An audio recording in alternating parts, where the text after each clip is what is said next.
একাধিক দাবি দাওয়া নিয়ে আজ মুর্শিদাবাদের সদর শহর বহরমপুরে ছাত্র সমাবেশ ও জেলা শাসককে ডেপুটেশন।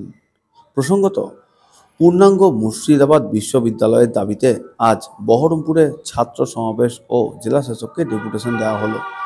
মুর্শিদাবাদ বিশ্ববিদ্যালয়কে পূর্ণাঙ্গ বিশ্ববিদ্যালয়ের দাবি এবং পূর্বের ওবিসি নীতি পুনর্বহাল করা এবং তার পাশাপাশি মুর্শিদাবাদের বর্তমানের জ্বলন্ত সমস্যা হলো গঙ্গা ভাঙন, আর সেই ভাঙনে ক্ষতিগ্রস্ত ছাত্রছাত্রীদেরকে স্কলারশিপের দাবি নিয়ে আজ বহরমপুরে এক বিশাল পদযাত্রায় সামিল মুর্শিদাবাদ জেলার কয়েকশো ছাত্রছাত্রী সহ সাধারণ মানুষ।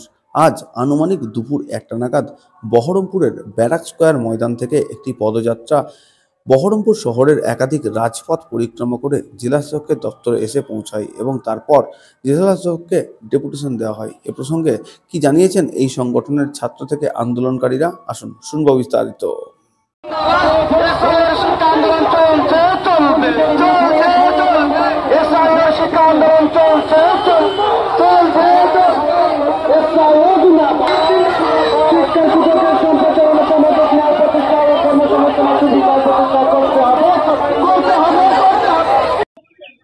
মুর্শিদাবাদ জেলায় দীর্ঘদিন পর একটি বিশ্ববিদ্যালয় প্রতিষ্ঠা করার পরেও এই যে পূর্ণাঙ্গ যে কারিকুলাম বা ফ্যাকাল্টিগুলো থাকা দরকার, সেই ফ্যাকাল্টি এখন পূর্ণরূপে এখানে দেওয়া হয়নি।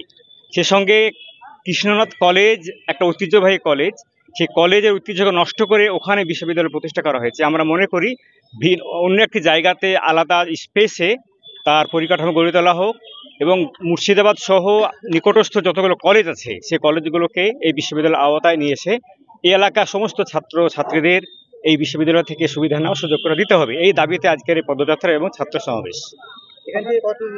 আমাদের এখানে শুরু হবে গির্জা মোড় থেকে বাস স্ট্যান্ড হয়ে আমাদের সমাবেশ স্থান করা হয়েছে, সেখানে জমায়েত হবে। হ্যাঁ, তারপর ডেপুটেশন। নাম মোহাম্মদ শামসুল আলম, জেলা সভাপতি জামাত ইসলামী হিন্দ। আজকে যে পদযাত্রা এবং ডিএমকে ডেপুটেশন দিব, তাতে আমাদের মূল দাবি হচ্ছে মুর্শিদাবাদ বিশ্ববিদ্যালয়ের বর্তমান যে অবস্থা, যেটা একটা পূর্ণাঙ্গ বিশ্ববিদ্যালয়ে পরিণত হয়নি, শুধুমাত্র একটা কাগজে বিশ্ববিদ্যালয় হয়ে রয়ে গেছে।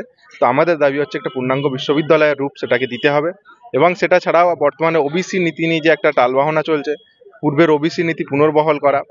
আর সেই সাথে সাথে আমাদের আরো একটা গুরুত্বপূর্ণ দাবি হচ্ছে আজকে যে গঙ্গা ভাঙন মুর্শিদাবাদের একটা জ্বলন্ত সমস্যা, সেই গঙ্গা ভাঙনে ক্ষতিগ্রস্ত যে পরিবারগুলো রয়েছে তাদের ছাত্রছাত্রীদের বিশেষ স্কলারশিপ দিতে হবে। এই নিয়ে মোট টোটাল আমাদের 6 দফা দাবি আছে জেলার ক্ষেত্রে, এবং রাজ্যের ক্ষেত্রে 15 দফা দাবি নিয়ে আমরা মূলত আজকে পদযাত্রা এবং ছাত্র সমাবেশের ডাক দিয়েছি।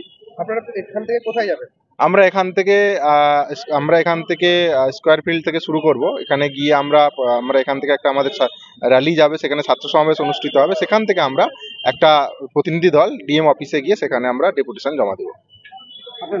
আমার নাম শেখ ইমরান হোসেন, রাজ্য সভাপতি এসআইও পশ্চিমবঙ্গ।